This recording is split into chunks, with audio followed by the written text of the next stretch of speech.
নমস্কার, নতুন বাংলা থেকে বলছি সন্ময় বন্দ্যোপাধ্যায়। মুসলিম জনগোষ্ঠী যারা মমতা বন্দ্যোপাধ্যায়ের প্র্যাকটিক্যালি ভোট ব্যাংক, তাদেরও মমতা বন্দ্যোপাধ্যায় কিভাবে মিসলেট করেন, মিথ্যে কথা বলেন, তাদেরও কিভাবে ধোঁকা দেন। সাম্প্রতিককালে ওয়াকফ সংক্রান্ত ব্যাপারে এই রাজ্যের অবস্থানটা সেটাকেই কিন্তু সুদৃঢ় করল। আমি দেখছিলাম সাম্প্রতিককালে যখন মালদা মুর্শিদাবাদ ভিজিট করছেন, তখন খবরের কাগজের পৃষ্ঠায় বড় বড় করে বিজ্ঞাপন, বেশ বড় সড়ো বিজ্ঞাপন। সেখানে ওয়াকফ বোর্ডের চেয়ারপারসনকে দিয়ে একটা বিজ্ঞাপন করানো হয়েছে। সে বিজ্ঞাপনটা আমি পড়ছিলাম, আমি একটু আপনাদের পড়ে শোনাই।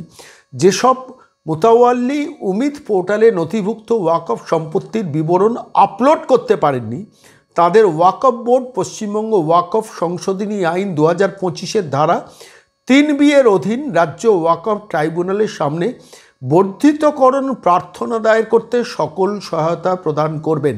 ভালো করে নোট করুন কি নোটিফিকেশনটা বলছেন। 2025-এর ধারা 3B অধীনে রাজ্য ওয়াকফ ট্রাইব্যুনালের সামনে বর্ধিতকরণ প্রার্থনা দায়ের করতে সকল সহায়তা প্রদান করবেন।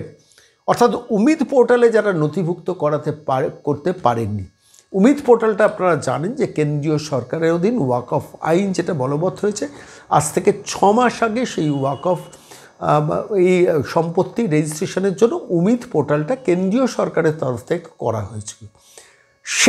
সেই উমিদ পোর্টালে অন্তর্ভুক্তিকরণের জন্য নভেম্বর মাসের শেষ সপ্তাহে তার এই সংখ্যালঘু দপ্তরের সচিবকে দিয়ে একটা খুব কায়দা করে মমতা বন্দ্যোপাধ্যায় নোটিফিকেশন করেন।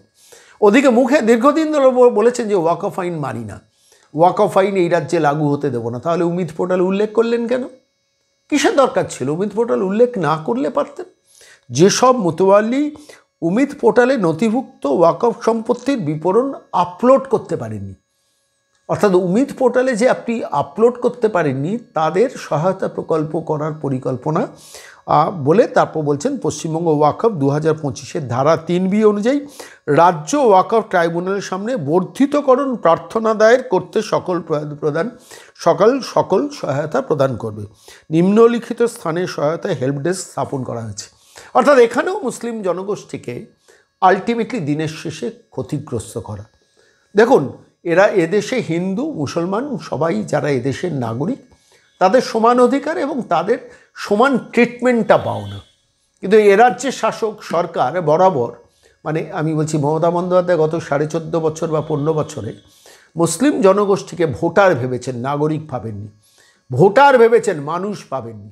যার জন্য 10,000 মাদ্রাসা তৈরি করার অ্যাসিওরেন্স দিয়েও কটা মাদ্রাসা তৈরি করেছেন? 1000ও করতে পারেননি। আমি আজকে এই বিষয় নিয়ে সরাসরি কথা বলেছিলাম বিশ্লেষক সুদীপ্ত গুহর সঙ্গে। আমি তাঁকেই সরাসরি বললাম, প্রশ্নটা করলাম যে আলটিমেটলি দিনের শেষে মুসলিমদের মিসলেট করলেন না মমতা বন্দ্যোপাধ্যায়? তাঁদের সুরিত সে যে বাইরে থাকেন যে আমি তোমাদের প্রোটেক্টার, আর এদিকে উমিদ পোর্টালে নথিভুক্ত ওয়াকফ সম্পত্তির বিবরণ আপলোড করতে না পারে। তাহলে নভেম্বরের শেষ সপ্তাহে সচিবকে দিয়ে নোটিফিকেশনটা কেন করিয়েছিলেন? কিসের জন্য করিয়েছিলেন? আপনি তো মানেন না, কেন্দ্রীয় ওয়াকফ আইন তো মানেন না। যদি না মানেন তাহলে উমিদ পোর্টালের তথ্যটাকে লোড করলেন কেন, মানে লিখলেন কেন? এবং সেখানে উমিদ পোর্টাল কথাটাকে স্পেশালাইজ করার জন্য লাল কালি ব্যবহার করা হয়েছে বিজ্ঞাপনে। আমি বলছি মুসলিম জনগোষ্ঠী মানুষ ভাবুন যে কত বড় প্রতারণা করছেন এ রাজ্যের 14 তলার ওই মহিলা। আপনাদেরও ঠকাচ্ছেন, বৃহত্তর জনসমাজকে যেমন ঠকাচ্ছেন, তেমনি মুসলিমদের সুরের সেজে এ রাজ্যে প্রতারক একটা সরকার আলটিমেটলি দিনের শেষে মুসলিমদেরও ঠকাচ্ছেন। আমি এই ব্যাপারে বিশ্লেষণ চেয়েছিলাম সরাসরি সুদীপ্ত গুহর কাছে, কি বলেছেন নিজেরাই শুনুন। নমস্কার সুদীপ্ত দা, সন্ময় বলছি। নমস্কার দাদা, নমস্কার। বলছি ওয়াকফ নিয়ে সেই মানলেন, মানে আমি বলছি দিল্লির ওয়াকফ আইনকে মান্যতা দিলেন, কিন্তু 6 মাস বাদে প্র্যাকটিক্যালি যখন ডেট টাইম ওভার হয়ে যাচ্ছে ঠিক 5 দিন আগে নোটিফিকেশন করলেন যে উমিদ পোর্টালে নাম ইনক্লুড করুন, আমরা হেল্প করবো, এই করবো।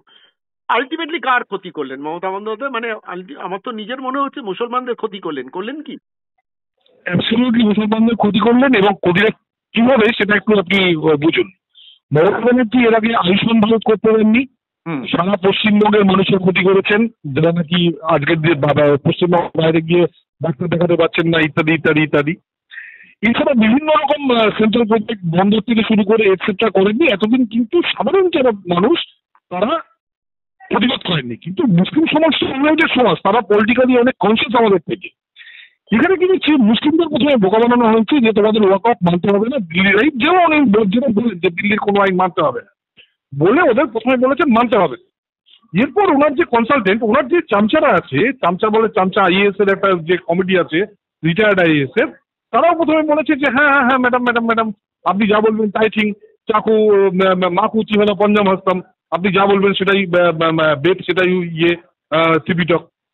এইবার গন্ডগোলটা হয়েছে কিছুদিন আগে কেউ কেউ হয়তো একদম গিয়ে বলেছে যে ম্যাডাম ম্যাডাম এটা যদি না করেন তাহলে কিন্তু 6 মাস পর আর এরা আপলোড করতে পারবেন না, এবং পশ্চিমবঙ্গে যদি কেউ আপলোড না করে তাহলে কিন্তু চিরজীবনের মতো যা ওয়াকফের সম্পদ দিয়েছে মানে চিরদিনের মতো হাতছাড়া হয়ে যায়।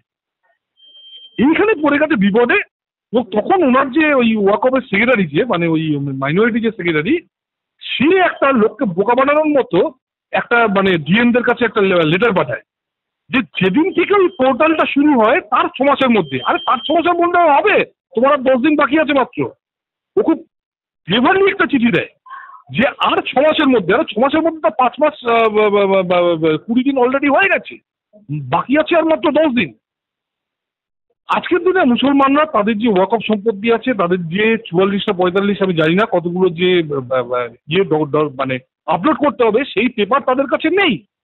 যেহেতু সেই পেপার তাদের কাছে নেই, আমি আপনাকে মানে বলে দিচ্ছি 90% ওয়াকফ সম্পত্তি কিন্তু রেজিস্টার্ড হবে না আগামী 3 থেকে 4 দিন বাকি আছে তার মধ্যে। এবং এর জন্য লুজার সেই মুসলমানরা যারা নাকি, যাদের উনি দুধের গাই বলেন, এবং শুধু দুধের গাই বলেন না, এবং তারা অন্ধের মতো ওনাকে বিশ্বাস করে, যারা ওনার কথা শুনে সিএ এনআরসি নিয়ে দাঙ্গা বাঁধিয়েছে, যারা এনআরসি সিএ করে মুর্শিদাবাদে স্টেশন পুড়িয়েছে, যারা ওনার কথা শুনে মুর্শিদাবাদের মানুষকে ঘর ছাড়া করে দিয়েছে, যারা নৌকায় করে পালিয়েছে, যারা ওনার কথা শুনে ওই হরগোবিন্দ দাস চন্দন দাসদের খুন করেছে, যারা অন্ধের মতো ওনাকে মানে, এইবার তাদের কাছে কিন্তু সেই কয়েন ব্যাক হয়ে গেল। আমি এটুকু বলছি, এর জন্য সম্পূর্ণ দায়ী হলো একদম একমাত্র মানে চিফ মিনিস্টার, এবং তার সঙ্গে তারা মানে সেই মুসলিম লিডাররা যারা অন্ধের মতো ওনার কথা শুনে উনি যেখানে যা বলছেন সেখানে সেই অন্যায়গুলো করছেন। এবং আজকে কিন্তু সেই অন্যায়ের আমি বলছি তার ফল কিন্তু আজকে তাদের পেটে হচ্ছে।